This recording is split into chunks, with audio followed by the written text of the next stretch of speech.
አመልድ ኢትዮጵያ የሲቪል ማህበረሰብ ድርጅት ሆኖ ከተመዘገበበት 1976 ዓመተ ምህረት ጀምሮ በአማራ ክልል ተቆጥሮ የሚለካ ተሰፍሮ የሚመዘን ትርጉም ያለው የልማት ሥራ በማከናወን ላይ ይገኛል። 5 ዋና ዋና ፕሮግራሞችን ዘርግቶ በሁሉም የክልሉ መዳረሻዎች ገብቶ እየሰራ ነው። አመልድ ኢትዮጵያ በያዝነው ዓመት አርቪኦ ከተሰኘ የኔዘርላንድ የልማት ድርጅት ጋር በመተባበር ሪቨርሲንግ ዘ ፍሎው በምህጻረ ቃል አርቲኤፍ የተሰኘ ፕሮጀክት ለመተግበር ዝግጅት አጠናቆ ወደ ስራ ተሸጋግሯል። ስሜ አበባው ዘለቀ ይባላል። የምሰራበት መስሪያ ቤት በአመልድ ኢትዮጵያ ዋናው መስሪያ ቤት ባህር ዳር የአርቲኤፍ ፕሮጀክት አስተባባሪ ነው። አርቲኤፍ ሪቨርሲንግ ዘ ፍሎው በእንግሊዝኛ ሲሆን የፕሮጀክቱ ስም ነው። ወደፊት ግን በማህበረሰቡ በራሱ ቋንቋ ስም እንዲያወጣለት ይደረጋል። የፕሮጀክቱ ዋና ዋና ዓላማዎች በዋናነት የህብረተሰቡን ኑሮ ማሻሻልና የአካባቢው የተጠበቀ ማህበረሰብ መፍጠር ሲሆን በውስጡም ብዙ ዓላማዎች አሉት። አንደኛ የራሱ የማህበረሰቡ የራሱ የሆኑ ተቋማት እንዲኖሩት በተለይ የተፋሰስ ኮሚቴ ተጠናክሮ የተፋሰስ ኮሚቴ እንደገና የማህበረሰቡ እውቀትና ክህሎት እንዲዳብር እንደገና የተለያዩ የፖሊሲ ክፍተቶችን በመለየት ህብረተሰቡ የፖሊሲ ክርክርና ውይይቶችን እንዲያዳብር ማድረግ የአካባቢው ብዝሃ ሕይወት የደን ሽፋን እንዲጨምር ማድረግ ምርትና ምርታማነት እንዲጨምር ማድረግ በሰብል በእንስሳት እነዚህ የመሳሰሉ ዓላማዎች አንግቦ የተነሳ ፕሮጀክት ነው።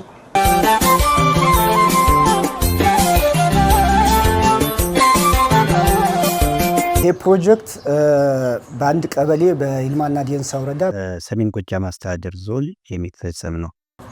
በውስጡ ቀበሌው በ6 ተፋሰሶች የተከፈለ ነው። በእነዚህ ውስጥ እንግዲህ ወደ 1300 አካባቢ አባወራዎች ይኖራሉ። በይልማና ዴንሳ ወረዳ ሰሜን ጎጃም አስተዳደር ዞን ኮቲ ቀበሌ የሚገኙ የ6 ተፋሰስ አርሶ አደሮች የአካባቢያቸውን የቀድሞ ገጽታና አሁን ያለበትን ደረጃ እያነሱ እንዲህ ብለዋል። ካሰው ተናኘ ኮቲ ቀበሌ አይና አምባ ችንቾ ቀበሌ ጎጥ ላይ ተወለድኩ። ወጣት እያለሁኝ የዱር እንስሳቶች በጣም ብርቅዬ የሚባሉ ነበሩ። እንደ ድኩላ፣ ሚዳቆ፣ ሰሳ እንዲሁም አሁን የጠፋ አጠቃላይ ለአንደኛው እኛ በታች ያሉት የማያውቁት ወንድሞች በታች ያሉት የማያውቁት ማለት ነው። አሳማ የሚባል ነበረ። አሳማው እዚህ ነበር የሚወልድ ጫካ ነበረ። አሁን አሳማ የሚባለው የለም ዛሬ። ሞኝነት ድረስ እባላለሁ። ደጋሚ ጎጥ ነው ተወልጄ ያደኩት። አዎ ቀደም ሲል ድሮ ይሄ ተራራው ደኑ በሙሉ እኔ በማውቀው ከብት ስጠብቅ ከብቱ ስር ለስር እየተሽኮለኮ ነበር። ምንድን ዛፍ ነው የነበሩ ጨባዎች ነበሩ፣ እንደገና አጋሞች ነበሩ።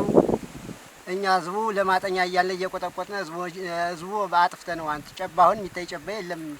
አሁን ከዚህ በፊት የቀደም ሲል የነበረ የጎጣችን የነበረው ልዩነት እና የዛሬው ልዩነት አለው። ምክንያቱም ቀድም የነበሩ ተፈጥሮ ደኖች ዋንዛ፣ ግራር፣ ምሳና ደግሞ የተፈጥሯት ምን ብለው ባህር ዛፍ አለ። ከዚያም ባሻገር ደግሞ አጋም ያው ግመሩ፣ አባሎ ቀረጥ ነገሮች አርጋግፎ ነገሮችም ነበሩ ከዚህ በፊት። ክንዲያንጋቸው ይባላለሁ። ቀበሌ ኮቲ ጎጤ ጎመንጌ ይባላል። ድሮ እኔ ከማውቀው ህፃነቴ ተምሮ ሳውቅ የነበረ ብዙ ዛፎች የነበሩበት ግራሩ፣ መሳናው፣ ደንጎሪታው ማንኛው ተፈጥሮ ሀብት በጣም በስፋት የነበረ አጋም፣ ቀጋ በጣም የሌለ ተፈጥሮ ሀብት የለም ነበረ።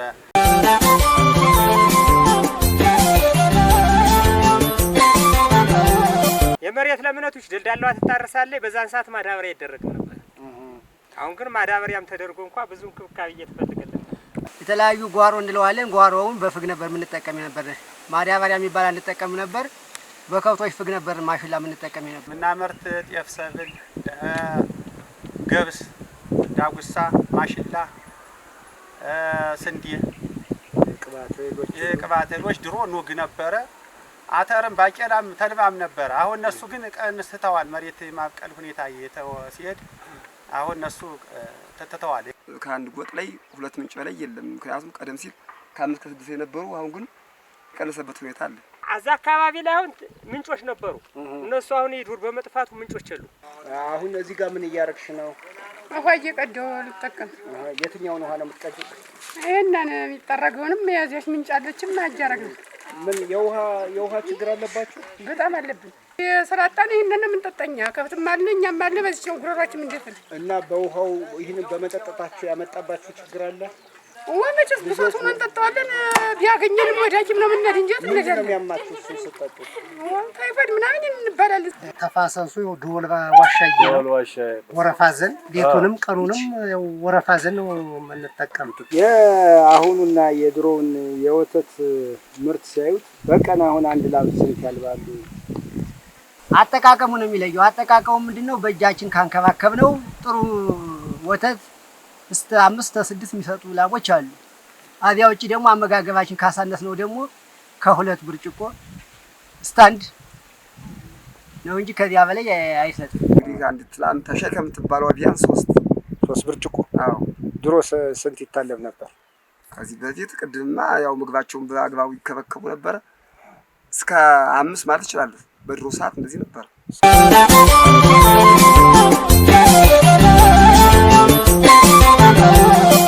ምክንያቱ ምንድነው ይላሉ? እንደው ምን ሆኖ ነው እንደዚህ ሆነው? እንግዲህ ከጊዜ ጋር የሰው አቅጣጫ ሰው እየተወለደ ሄዷል። መሬት ግን አይወለድም። ናዚያ ጋራ ከሰው ብዛትም ተነስቶ ሰው ሁሉም ሰው በጋራ ይሄንን ቦታ አንከባክቦ ለመያዝ አልቻለም። ምክንያቱ ምንድነው? እኛ ያው ደኖች ስለተጨፈጨፉና መሬቶችም ከድንጋይ ነጻ ባለመሆናቸው የተጋጋጡ አፈር የነበሩት ወደ ጭንጫማ አፈሮች እያለቁ ወደ ጭንጫማ ሲደርስ ውሃው እየቀነሰ የመጣበት ሁኔታ ነው። ያው በከብቶችም ያው ከህዝብ ቁጥርም ብዛት ያው እንግዲህ እንስሳ መሳሪያችን ናቸው ለአርሶ አደሩ። ከዚያ የተነሳ በመጋጋጥ መሬቶች የተራቆቱ መሆኑን እንደምታዩት ነው።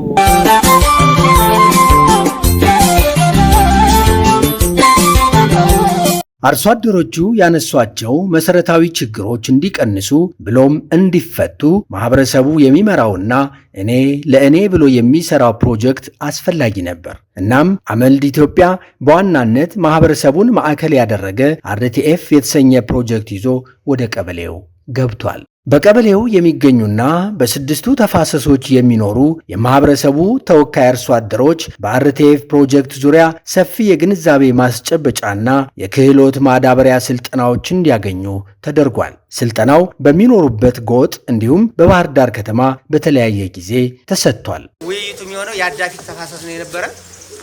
ነገር ግን አሁን ይህ ሰው የሰው ኃይሉ ምንድነው ኮቲ ማህደሪቱ ይባባ ሆኖ በአንድ ነው ያለ። ስለዚህ የግንዛቤ ፈጠራ ሊፈጠር ስለሆነ የሚባለው ማዳመጥ ያስፈልጋል። ስለዚህ በዋናነት የፕሮጀክቱ ዓላማ ምንድነው የሚለውን ተንትነው ያስረዷቸዋል። እዛ በኋላ እናንተ የምታነሱት ጥያቄ ካለ እውነታ ጥያቄ መፈታት ያለበት ይሄ ሳይፈታ የቀረ ደግሞ ይሄ ብንል ይሄ ለቀጣይ የሚፈታበትን እድል ስለሚፈጠር ስለዚህ እነሱ ሊያስተላልፉ ስለመጡ ሁላችሁም በጭሞና ማዳመጥ ሀሳብ አስተያየት ስትባሉ ደግሞ ከጥያቄው ከነሱ ከሚያነሱት አንፃር ተነስታችሁ ሀሳብ አስተያየት ትሰጣላችሁ ማለት ነው። ባጭሩ ተፋሰስ ሲባል እዚህ አካባቢ ብዙ ጊዜ ግራ ትጋባላችሁ። ከዚህኛው ጀምሮ ወደ ደጋው አካባቢ ደግሞ መግባቢያችን የግብርና በነገራችን ላይ ወደፊት መግባቢያው ተፋሰስ ነው። ተፋሰስ ማለት ጎጥ ማለት ነው። ግራ እንዳትጋቡ። ትናንትና ጥያቄ ሲያነሱ ተፋሰስ የሚለውን ከውሃ ጋር ነው ያያያዙት አጠቃላይ ማለት ነው። ገንዘብ ተገኘ ረጅ ድርጅት አገኘነ አይዟችሁ የሚል ገራሽ ካገኘነ ሌትና ቀን እንሰራለን ነው የኛ ፍላጎት፣ የኛ ፈቃዳው፣ የኛ አባባል። እንደኔ ማህበረሰቡ ተቀብሎ እንደኔ አይቶ እኔ አሁን ውስጤ የሆነ ነገር ሆኖ ነበር። ለመስራት እንዴት መስራት እንዳለብኝ፣ ምን ማድረግስ እንዳለብኝ፣ ከብት እንዴት ማድለብ አለብኝ፣ እንዴት መስራት አለብኝ። እናበላለን፣ ብዙ ነገር እናደርጋለን። ግን ደግሞ ያበላል ዘዴያቸው እንዴት እንደሆነ ያቀጣጣቸው እንዴት አጠቃቀማቸው በራሱ ማየታችን ለኛ ትልቅ ተሞክሮ ነው ያየነው። ታለው ያየሁት ነገር በጣም አሪፍ ነው። ከብቶች መኖ እየተዘራላቸው ከዛሬ እንደሚጠቀም አርጌን ተረድቻለሁ። በዚህ ላይ ደግሞ ድጋፍ እንዲሰጠና ህብረተሰቡ ሊያምንበትና ሊረዳው የሚችለው ነገር ህብረተሰቡ እንዴት አድርገን ነው ከብትና ፍየልና አስረን የሚል ግንዛቤ ያለው አሁን ያ በምናቀርብበት ሰዓት ማለት ነው።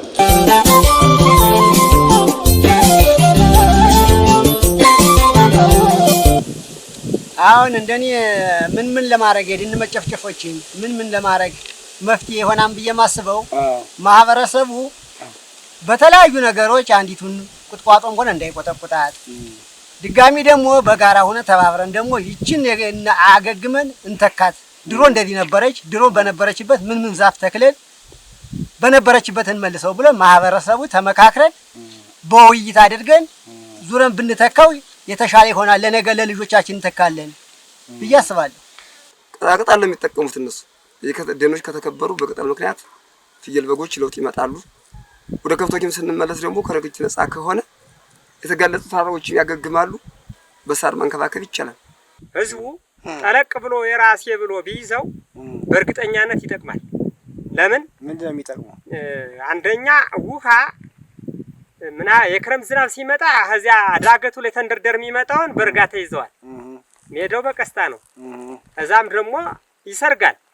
እኛ አሁን ያው እንግዲህ ለመለወጥ እና ወደ ነበሩ ለመቀየር እንቀይ ብለን ካሰብነ የምናስብ ያው የተራቆቱ የነበሮችን ደኖችም በችግኝም ሆነ በተለያየ ነገር ሸፍኖ ማገገም ከነክኪ ነፃ አድርጎ ያው እንግዲህ ማንከባከብ ተጋለጡ ለጎርፍም ሆነ ለበፀሐይ ችግኞችን እነሱን አዝሮ አገግሞ ወደ ነበረው ለመመለስ።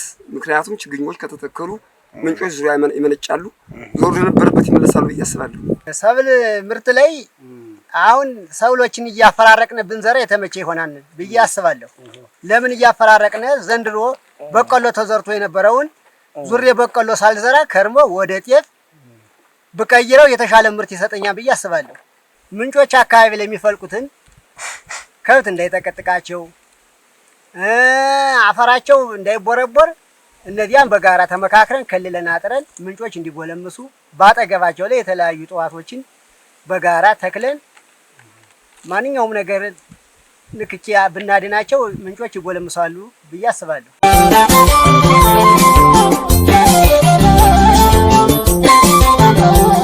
አመልድ ኢትዮጵያ በርካታ ፕሮጀክቶችን ለባለፉት 40 ዓመታት በሰብአዊ ድጋፍም በልማትም ሲሰራ ቆይቷል። ከነዛ ፕሮጀክቶች ለየት የሚያደርገው የበፊት ፕሮጀክቶች ፈጻሚው አመልድ ነው፣ ባለቤቱ አመልድ ነው። የፕሮጀክቱ ገንዘብ በአመልድ እጅ ሆኖ ስራዎች ይፈጸማሉ። ይሄኛው ፕሮጀክት ለየት የሚያደርገው የፕሮጀክቱ ፈጻሚ ራሱ ማህበረሰቡ ነው፣ ባለቤቱ ህብረተሰቡ ነው፣ የሚተገብረው ህብረተሰቡ ነው። ገንዘቡ በብዙ ፐርሰንት ወይም ደግሞ በብዙ መጠን ያለው ገንዘብ ወደ ህብረተሰቡ ይተላለፋል። ይሄም ምንድነው? በተለይ ለአስተዳደራዊ ወጪ የሚወጡ ለሰራተኛ ደሞዝ፣ ለቢሮ እቃዎች፣ ለላቂ እቃዎች ምናምን የሚወጡ ወጪዎች በጣም ይቀንሳል። ህብረተሰቡ ብዙውን ገንዘብ በራሱ መንገድ ራሱ በሚፈልገው የፕሮጀክት ዓላማና ተግባር ራሱ እየገዛ ራሱ የሚፈልገውን እቅድ እያወጣ ተግባራትን እየለየ ለችግሮቹ መፍትሄ እየሰጠ ስራዎችን ይፈጽማል ማለት ነው እና በዚህ ልዩ ያደርገዋል እና ብዙ የፕሮጀክቱ ገንዘብ ቀጥታ በማህበረሰቡ በተቋቋሙ በተፋሰስ ተጠቃሚ ኮሚቴዎች አማካኝነት የባንክ ሂሳብ ተከፍቶላቸው ወደዛ ይተላለፋል እና ይሄ በጣም ለየት ያደርገዋል።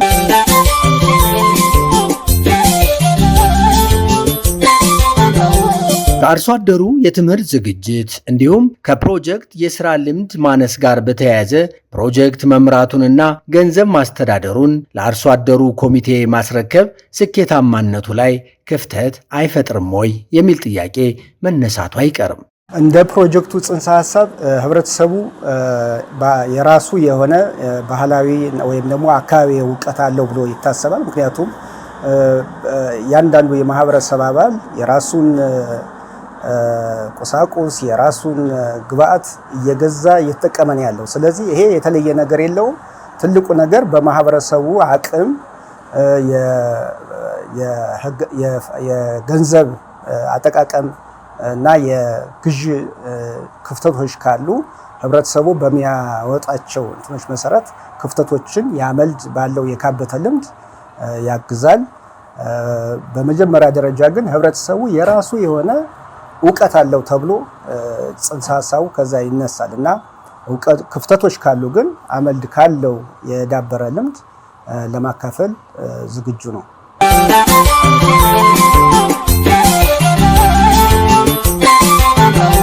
ይህ ሁሉ ተከናውኖ የአርቲኤፍ ፕሮጀክት ለ4 ዓመት ከ3 ወራት በቀበሌው 6 ተፋሰሶች ከቆየ በኋላ በመጨረሻ የሚጠበቀውን የፕሮጀክት ግብ በአመልድ ኢትዮጵያ የአርቲኤፍ ፕሮጀክት አስተባባሪ አቶ አባው ዘለቀ እንዲህ ያስቀምጡታል። ከፕሮጀክቱ ብዙ ነገር ይጠበቃል። በተለይ የዚህ ፕሮጀክት በተለይ እንደ ትምህርት ሊወሰድበት የሚገባው ማህበረሰብ ፕሮጀክትን እየመራ በራሱ መንገድ እየክትትልና ግምገማ እያደረገ ገንዘብ እያስተዳደረ ፕሮጀክትን መፈጸም ይችላል የሚለውን እንማርበታለን።